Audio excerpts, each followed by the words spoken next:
So there you guys have it. That is the 2020 Apple Watch Series 6. It comes with many different bands, obviously, and new faces.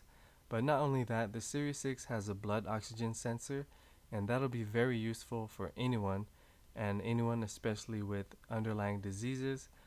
And comparing it to the Series 5, it is 20% faster. The always on display will be 2.5 times brighter outdoors, and it is overall just a better watch of the Series 5, just enhanced features. Not only that, today Apple introduced us to the Apple Watch SE. It is a cheaper version of pretty much the Series 6. It has the Series 6 internals, I believe, but it doesn't have the blood oxygen sensor.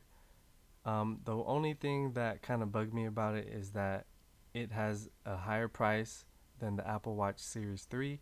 They should have they should have discontinued the Series 3 and replaced it with the Apple Watch SE.